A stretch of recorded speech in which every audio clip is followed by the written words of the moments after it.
자, 핫이슈 인터뷰 시간입니다. 이번 국감에서 지역 이슈는 물론 여러 현안들을 끊임없이 파고 또 판다고 해서 곡괭이라는 별명을 얻은 의원이 있습니다. 곡괭이. 바로 더불어민주당 연수울 곡괭이 정일영 의원인데요. 과연 어떤 내용으로 이번 국감의 스타가 되었는지 연결해서 이야기 나눠보겠습니다. 자, 호가 곡괭이로 바뀌셨는데 정일영 의원님 안녕하십니까? 네, 안녕하세요. 반갑습니다. 아니 어떻게 아이고 이게 저 곡괭이가 되셨어요. 우리 정일영 의원께서. 네. 예. 자, 그나저나 정 의원님 네. 올해 2020년 국정감사의 핵심 기조는 민생과 현장이다. 이렇게 네. 이제 우리 정 의원께서 하신 말씀이지 않습니까? 네네네. 현재 우리 상황과 잘 맞물리는 내용이라서 이렇게 좀 네. 가슴에 와닿던데요. 네. 이번 국감에 임하는 자세가 또 남다르셨던 것 같은데 좀 어떠셨어요?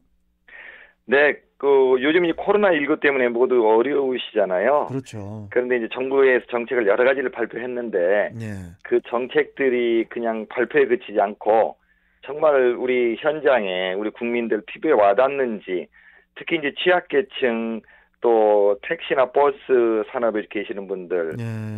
소상공인, 중소기업, 자영업 이런 분들의 그 말씀을 예. 많이 전달하고 또 잘못된 것은 고치도록 그렇게 좀 직접 설문조사, 인터뷰 이런 걸 많이 활용을 했습니다. 우리 국민의 눈높이에서 네. 좀 그 정부에 전달할 것을 강하게 전달하는 그런 좀 국정감사였습니다. 아유, 고생 많으셨습니다.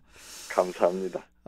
마치 곡괭이처럼 끊임없이 그 지역 이슈를 캐내면서 드디어 빛을 본 게 바로 이 경기 인천 지역의 핵심 과제였죠. 이 GTX B 노선 아니겠습니까, 정 의원님? 네네. 홍남기 부총리가 신속하게 추진해 나가겠다 이렇게 이제 답을 얻게 되셨는데, 네. 이쯤 되면은 금맥을 찾았다고 해야 됩니까? 어떻게 네, 보십니까? 네. 예. 네, 그렇게 봐야 되겠죠. 왜냐하면 네. GTX B 노선이 우리 인천, 경기 연수 특히 송도 우리 네. 지역이 굉장히 중요한데요. 이게 워낙 큰 사업이다 보니까 그렇죠. 계속 진짜 곡괭이처럼 끊임없이 촉구하고 이렇게 협조를 요청하지 않으면 좀 어려울 수가 있어요. 그래서 예. 지금 현재는 이제 부총리 기획재정부에서 사업 자체가 민자로 할 것인지 재정으로 할 것인지를 결정을 하고 예. 그다음에 이제 국토교통부에서 공사를 하게 됩니다. 그래서 부총리가 최대한 신속하게 추진하겠다 이렇게 답변한 것은 금맥이라고 볼 수가 있겠죠. 그렇네요.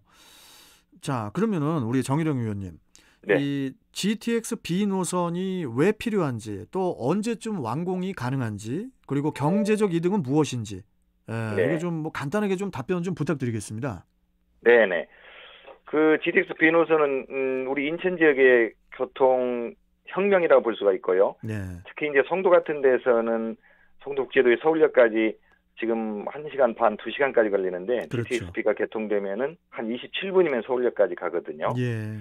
이렇게 되면은 일자리 창출도 될 수 있고 지역 경제 활성화도 되고 지역 경제 활성화는 약 한 7,600억 원 정도 부가가치가 유발되고 예.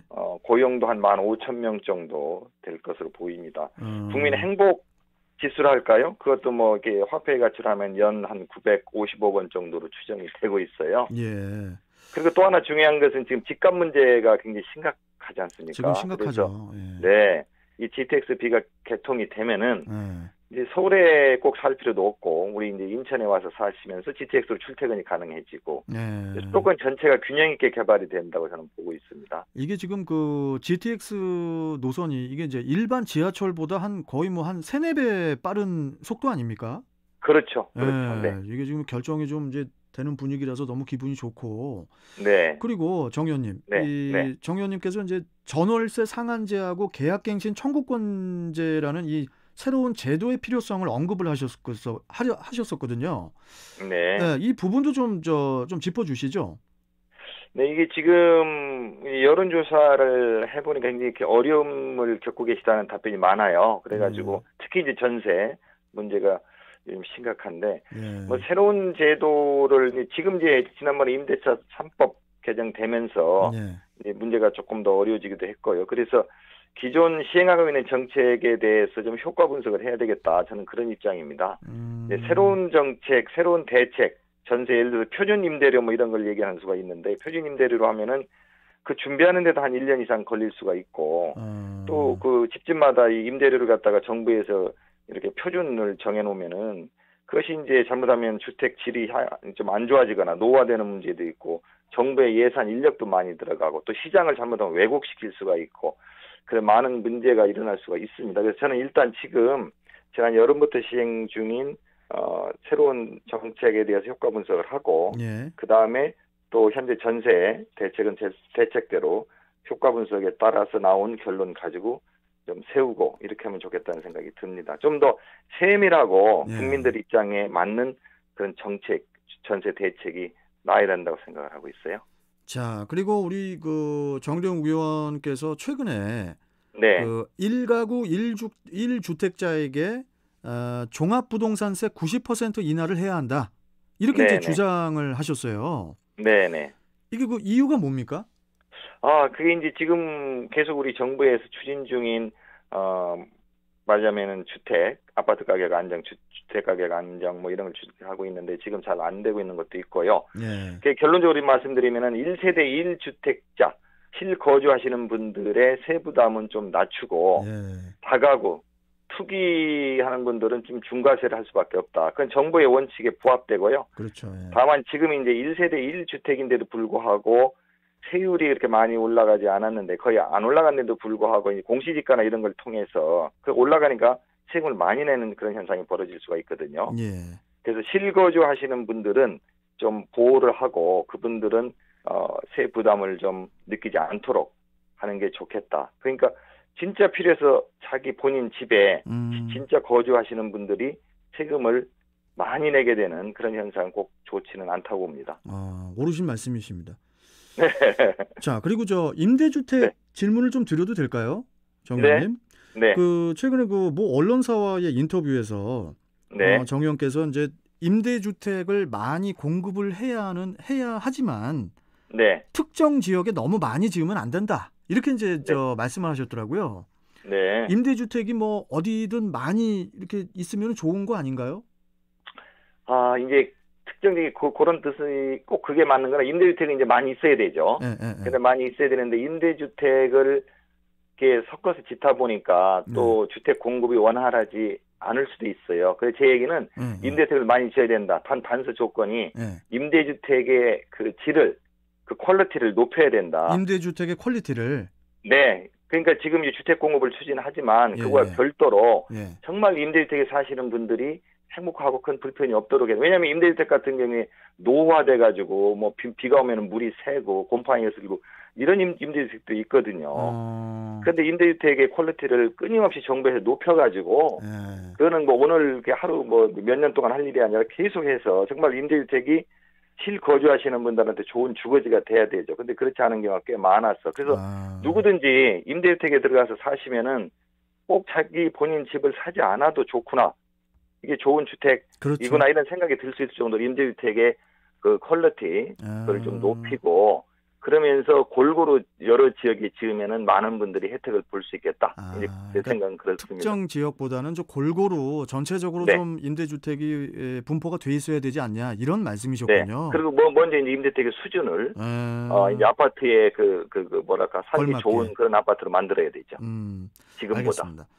네. 자, 그리고 정 의원님 저 버스 이야기를 좀 할게요. 마지막 질문인데요. 네. 그 최근에 그 M6751 버스가 적자가 예상이 돼서 그 올해 7월에 운행 개시를 내년 1월로 연기한다고 들었는데 지금 그 예상은 되지만은 버스 업체가 너무 힘든 상황인가 봐요, 지금. 맞아요. 그래서 제가 지난 4차 추경 예산할 때 제가 이제 기획재정위원회 의원이면서도 국회 예산결산 특별위원회 의원이거든요. 그래서 4차 추경 재난지원금 지급 있을 때 이제 회사 택시, 개인 택시뿐만 아니라 회사 택시도 받을 수 있도록 제가 촉구해서 포함이 되고요. 재난지원금을요? 예. 이거 되게 좋네요. 그다음에 이제 버스도 좀 주장을 했습니다. 왜냐하면 버스 코로나19 때문에 버스 승객이 정말 많이 줄었어요. 한 50%는 줄은 것 같아요. 그러니까 버스 사업자들은 어려우시잖아요. 또 수입이 주니까. 그러니까 이제 그렇죠. 배차 간격을 늘리니까 또 타시는 분들은 더 불편해지고 또 이제 새로 지금 말씀하신 그 노선 같은 경우도 개설을 해야 되는데 부담이 되니까 개설을 못 하고 네. 그래서 제가 버스에도 재난지원금 형태로 정부에서 지원이 필요하다는 주장을 지금 그때나 지금이나 계속 하고 있고요. 정 의원님께서 왜냐- 최초로 하신 겁니까? 버스 지원금 이야기를? 그렇게요? 최초라고 볼 수도 있겠죠. 아. 하여튼 계속 그 부총리나 좀 촉구를 하고 있습니다. 그래서 예. 왜냐하면 버스가 굉장히 중요한 우리 그렇죠, 그렇죠. 국민들의 대중교통 수단인데 예. 그것이 잘 안 다니면은 문제가 있잖아요. 교통단에 저는 국민의 기본권이라고 생각을 하기 때문에 예. 뭐 택시도 그 지원을 하고 있는데 버스에도 저는 지원이 돼야 된다고 그렇게 지금 생각을 하고 있습니다. 그래서 알겠습니다. 지금 말씀하신 노선도 빨리 개통이 돼야 되죠. 예. 자, 우리 수식어가 곡괭이가 붙었는데 우리 정일영 의원께서는 이제 뭐 단연간 국토교통부에서도 이제 근무하셨었고 또 네네. 인천공사 사장 경험도 있으시고 하기 때문에 네, 그렇습니다. 우리 인천의 교통과 또 주택 정책에 많은 힘을 또 실어주실 것이라고 믿고요. 네, 자, 오늘 말씀은 여기까지 듣고 네. 또 다른 사안으로 계속. 또 뵙도록 하겠습니다. 네, 계속 열심히 잘하겠습니다. 아유, 감사합니다. 예, 오늘 말씀 잘 들었습니다. 고맙습니다. 네, 고맙습니다. 예, 예. 자, 지금까지 더불어민주당 연수을 곡괭이죠. 예. 정일영 의원과 함께 했습니다.